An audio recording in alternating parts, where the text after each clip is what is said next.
بسم اللہ الرحمن الرحیم۔ ناظرین السلام علیکم، میں ہوں آپ کا میزبان صابر شاکر، وفاقی دارالحکومت اسلام آباد سے۔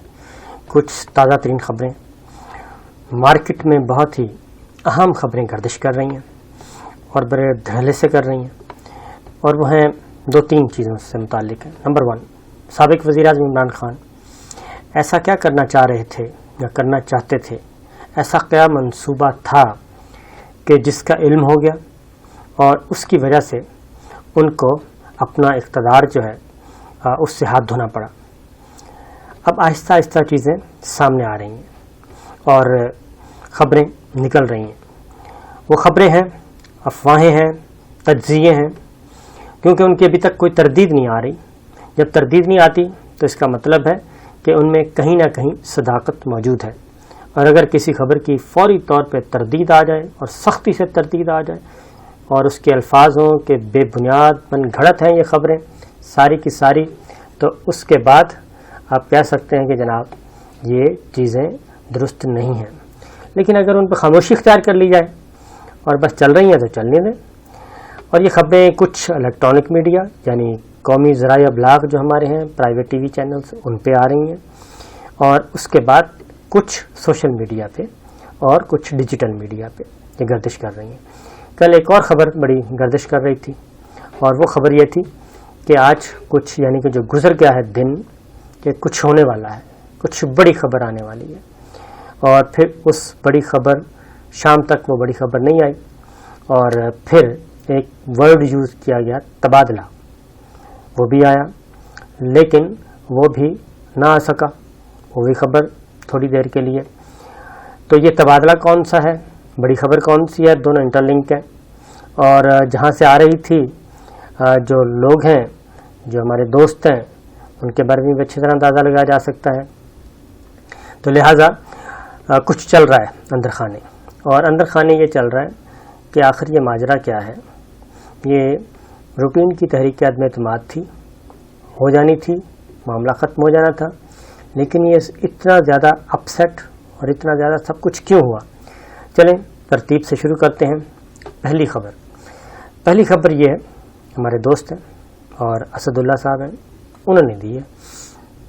وہ کہتے ہیں کہ نواز شریف صاحب کو اپروچ کیا گیا، اور نواز شریف صاحب تیار نہیں ہو رہے تھے کہ وہ کسی بھی صورت میں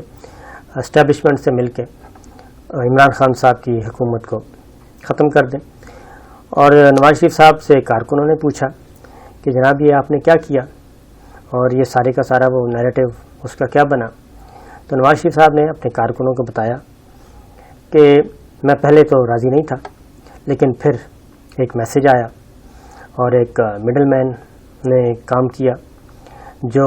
نیگوشیٹر کہہ لیں یا کوئی برج کا کام کر رہا تھا آپس میں، اور یہ کوئی ڈھکی چھپی بات نہیں ہے، کچھ کردار تو سامنے ہیں۔ زبیر عمر صاحب، محمد زبیر صاحب بلکہ کہنا چاہیے، اسد عمر صاحب کے بھائی، تو زبیر صاحب نے تو علناً ملاقاتیں کی تھیں، اور پھر پتہ نہیں کیوں پھر اچانک D G I S P R نے تردید کر دی تھی، تردید نہیں کی تھی بلکہ کہا تھا کہ ہم ایسی کسی بھی فیسیلیٹیشن کا حصہ نہیں بنیں گے۔ تو زبیر صاحب اس کے بعد خاموش ہو گئے تھے، لیکن ان ملاقاتوں کی تصدیق ہو گئی۔ پھر اسلام آباد کلب میں ایک اتفاقی ملاقات ہوئی تھی زبیر صاحب کی بریک فاسٹ پہ، تو اس کو بھی معمول کا ہی سمجھا گیا تھا۔ لیکن پھر نواز شریف صاحب نے کہا کہ ان کا نام نہیں لیا انہوں نے، لیکن وہ ہیں ایک صاحب، کچھ دنوں کے بعد شاید ان کا نام بھی آ جائے، کہ انہوں نے رابطہ کیا۔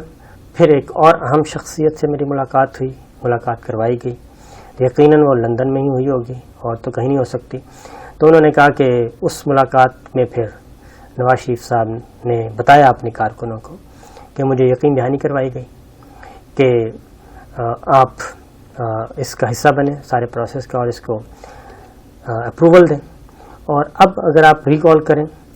تو ایاز صادق صاحب وہ گئے تھے، پھر شاہد کاکان عباسی صاحب بھی گئے تھے۔ ایاز صادق صاحب گئے اور انہوں نے کہا تھا کہ بہت جلد خوشخبری آئے گی اور نواز شریف صاحب جو ہیں وہ پاکستان واپس آئیں گے اور کچھ نہ کچھ ہو کر رہے گا۔ وہ 2-3 ان کے وزٹ جو ہیں تواتر کے ساتھ ہوئے تھے۔ پھر ایک اور ہماری برادری تو نہیں بلکہ وہ جب چاہیں جو چاہیں کیپ پہن لیتے ہیں، بوقت ضرورت کام آنے والے ہیں اور کوئی مسئلہ نہیں ہے ان کے لیے، جو مرضی جب چاہیں جو چاہیں کروا لیں وہ کر دیتے ہیں، بول دیتے ہیں۔ اور پھر ان کے بھی وزٹ ہوئے، اور میں لنک کر رہا ہوں انٹر لنک آپس میں، کیونکہ نواز شریف صاحب نے کہا کہ پہلے کچھ جو ہیں مڈل مین جو بات چیت کے لیے آئے تھے، پیغام رسانی کا کام کرنے والے، پھر ایک عام شخصیت سے ملاقات ہوئی، انہوں نے پھر کہا کہ جی ہم عمران خان صاحب کو فارغ کرنا چاہتے ہیں۔ تو یہ نواز شریف سے کہتے ہیں مجھے گارنٹی دی گئی ہے کہ نواز شریف صاحب دوبارہ برسر اقتدار، یہ عمران خان صاحب برسر اقتدار دوبارہ نہیں آئیں گے۔ اور دوسرا یہ کہ عمران خان صاحب ایک پلان بنا رہے تھے، اور پلان یہ تھا کہ وہ کسی اہم شخصیت کو اہم عہدے پر تعینات کرنا چاہتے تھے، اور اہم عہدے پر تعینات کرنے کے بعد پھر الیکشن ہونے تھے، الیکشن میں انہوں نے جیت جانا تھا، اور اس کے بعد پھر وہ صدارتی نظام کا پلان کر رہے تھے، وہ اور دوسری اہم شخصیت، اور جب دونوں کا کمبینیشن مل جاتا تو پھر ہموار کیا جانا تھا راستہ ملک میں صدارتی نظام کا، اور صدارتی نظام آ جاتا تو پھر 15 سال تک کسی کو بھی کوئی موقع نہیں ملنا تھا، نہ پیپلز پارٹی، نہ مسلم لیگ نواز، نہ کوئی اور جماعت۔ صدارتی الیکشن ہونا تھا، ووٹ بینک ان کا زیادہ تھا عمران خان صاحب کا، اور وہ ہے بھی زیادہ، اور وہ مزید بھی لے سکتے تھے۔ ای وی ایم کا بھی انہوں نے کر لیا تھا، الیکٹرانک ووٹنگ مشین کا بھی کر لیا، اوورسیز پاکستانیز کو بھی ووٹ کا حق دے دیا۔ یہ آپس میں ڈاٹس ملا رہا ہوں میں، اور یہ بات تو دل کو لگتی ہے کہ 90 ملین باہر ہیں پاکستانی، اور اس میں کہتے ہیں کہ ایک بہت بڑی لارج میجارٹی جو ہے، مور دین 90% جو ہیں وہ سارے کے سارے پاکستان تحریک انصاف اور عمران خان کے گرویدہ ہیں، لہٰذا وہ بھی ایڈ کر لیں تو بات تو دل کو لگتی ہے۔ اور پھر خبریں بھی آئی تھیں، گورنر خیبر پختونخوا بھی بڑے تم تراک ہماری پروگرام میں انہوں نے 2-3 دفعہ اپیئر ہوئے، اور انہوں نے صدارتی نظام کے حق میں بات کی تھی۔ تو یہ پلان کہتے ہیں جی اس طرح ہونا تھا، پہلے ایک شخصیت کو ایک اہم عہدے پر تعینات کرنا تھا، اور اس کے بعد پھر اگلا کام ہونا تھا، پھر صدارتی نظام آنا تھا، پھر 15 سال کا پلان تھا۔ اور اگر اس کو بات ہم کھول لیں اہم شخصیت کون ہو سکتی ہیں، تو وہ ظاہر ہے وہی ہیں جن کو نومبر میں پوسٹنگ کا مسئلہ جو بنیادی وجہ عناد بنی ہوئی ہے۔ تو یہ ڈاٹس ہیں ایک بات۔ دوسری بات جو ہے وہ جاوید چودھری صاحب نے دی ہے خبر۔ جاوید چودھری صاحب مالک صاحب کے پروگرام میں تھے، انہوں نے آ کے ہم ٹیلی ویژن پہ ببانگ دہل بتا دیا۔ انہوں نے کہا کوئی پاور شیئرنگ کا فارمولہ طے پایا، اور پاور شیئرنگ فارمولے کے مطابق جو ہیں جو حکومت کریں گے، یہ کریں گی جی حکمراں اتحاد، یہ حکومت کریں گے، اور ان کو کوئی ڈسٹربنس نہیں ہو جائے گی، ان کو سپورٹ کیا جائے گا مکمل طور پہ ہر سطح پہ۔ اور البتہ جو اسٹیبلشمنٹ ہے، یعنی کہ ریاست کا نام لیا انہوں نے، ریاست جو ہے وہ عمران خان صاحب کو سنبھالے گی، اور عمران خان صاحب کو کیسے قابو کرنا ہے کیسے نہیں کرنا یہ ریاست کا کام ہوگا، اور حکومت کا کام، اتحادی جماعتوں کا کام جو اس وقت حکمراں اتحاد ہے ان کا کام حکومت کرنا ہوگا۔ اب اس میں اسی طرح کی چیز جو ہے وہ پرویز مشرف صاحب نے بھی کی تھی۔ پرویز مشرف صاحب کے ساتھ بھی جو ایک پاور شیئرنگ فارمولا جس کو عرف عام میں NRO کہتے ہیں، وہ NRO نہیں تھا،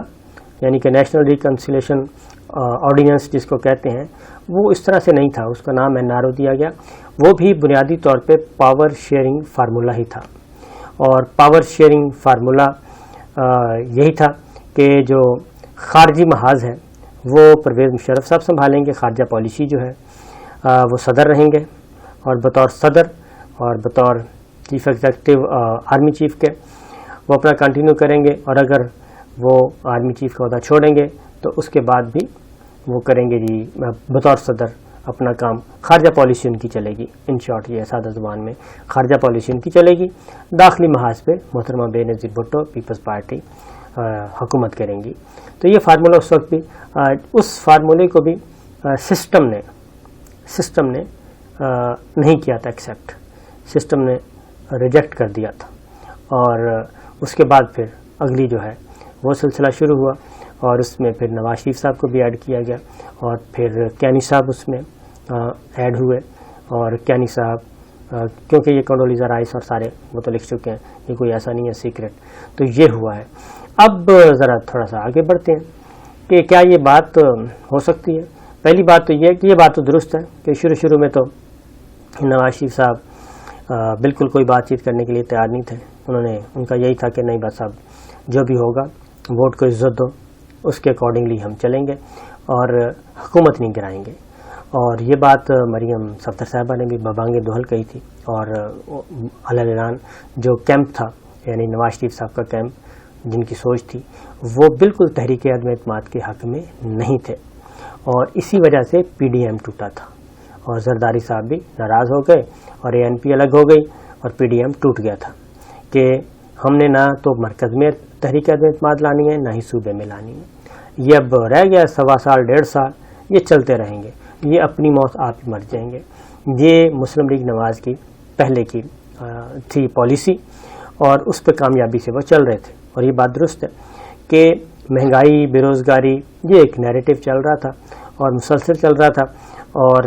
خود پی ٹی آئی پریشان تھی کہ یہ کیسے، ہم تو وسیع تر قومی مفاد میں یہ سارے کام کر رہے ہیں، ہمیں تو ورثے میں ملا ہے سارا کچھ، یہ لون اور آئی ایم ایف اور سارا کچھ قرضوں کی ایک لمبی فہرست، قرضوں کی ادائیگیاں یہ تو ہمیں ورثے میں ملی ہیں. اور اگر ہم اتار رہے ہیں قومی مفاد میں کہ پاکستان کا بنیادی سٹرکچر جو ہے بیسک سٹرکچر وہ ٹھیک کر رہے ہیں، ٹیکسوں کی بھرمار یہ سب کچھ، پی ٹی آئی پریشان تھی کہ آخر ہم اس سے کیسے نمٹیں گے. لیکن اور اسی سے فائدہ اٹھانا تھا اپوزیشن نے یعنی کہ مسلم لیگ نواز نے، کیونکہ یہ تو مسلم لیگ نواز کا گراف جو ہے پنجاب میں وہ تو بہت اوپر تھا اور تمام ضمنی الیکشن مسلم لیگ نواز جیت گئی تھی سوائے ایک آدھ کے. اور اسی طریقے سے خیبر پختونخوا میں بھی ایک ویو چلی ہوئی تھی کہ بس اس حکومت کے پاؤں اکھڑ گئے اور اب اس کے پلے کچھ نہیں. تو ایم کیو ایم نے بھی کہا تھا کہ یہ مہنگائی کا معاملہ یہ وہ. تو بہرحال یہ چیزیں چل رہی تھیں، لیکن یہ پھر یکدم تحریک اعتماد کے لانے کے حق میں ہو گئے سارے، اور مسلم لیگ نواز بھی اور پیپلز پارٹی بھی. پی ڈی ایم جو ٹوٹا تھا وہ واپس پی ڈی ایم کے نام سے تو نہیں لیکن وسیع تر اتحاد بن گیا. تو یہ چیزیں ہیں جناب کہ صدارتی نظام کا خطرہ تھا. اور میرا اپنا خیال ہے کہ نواز شریف صاحب ایک بار پھر جو ہیں وہ ٹریپ ہوئے ہیں، اور کیونکہ سارے ایپیسوڈ کا جو فائدہ ہے وہ تو عمران خان صاحب کو پہنچا ہے اور بے پناہ پہنچا ہے. اور یہ پاکستان مسلم لیگ نواز بھی اس وقت جانتی ہے، کیونکہ جو لوگ جو گراؤنڈ پہ دیکھ رہے ہیں وہ یہ چاہتے ہیں کہ انتخابات ابھی نہ ہوں، کیونکہ اگر فوری طور پہ انتخابات ہوتے ہیں تو اس وقت تو سارے کا سارا جو ہے صحرا وہ ہے عمران خان صاحب کے سر ہے، اور وہ ایک طوفان بنے ہوئے ہیں. پیپلز پارٹی اس اور مقصد کے لیے الیکشن نہیں چاہتی، وہ چاہتی ہے مہنگائی ذرا ٹکا کے ہونی ہے، بجٹ آئے گا لوگوں کی چیخیں نکل جائیں گی. پیٹرول کی قیمت میں 50 روپے تک اضافے کا جو ہے وہ خدشہ ہے کہ 50 روپے فی لیٹر اضافہ ہو ڈیزل میں، پیٹرول میں، تب جا کے کہیں آپ آئی ایم ایف کے جو گولز ہیں وہ اچیو کر سکتے ہیں. تو یہ ساری چیزیں پیپلز پارٹی اس اینگل سے دیکھ رہی ہے، اور اسی لیے وہ گورنر پنجاب کے بھی عہدے سے بھی ہر طرح کے عہدے سے دستبردار، اسپیکر بھی نہیں چاہیے، یہ بھی نہیں چاہیے، وہ بھی نہیں چاہیے. پنجاب میں صرف 3 وزیر ہوں گے. اور بہرحال ایوان صدر پہ ان کی نظر ہے، لیکن ایوان صدر تک پہنچنا ان کا کافی محال ہے. کیوں محال ہے یہ پھر کسی وقت بتاؤں گا. اب تک کے لیے اتنا ہی، اجازت دیجیے، اللہ حافظ.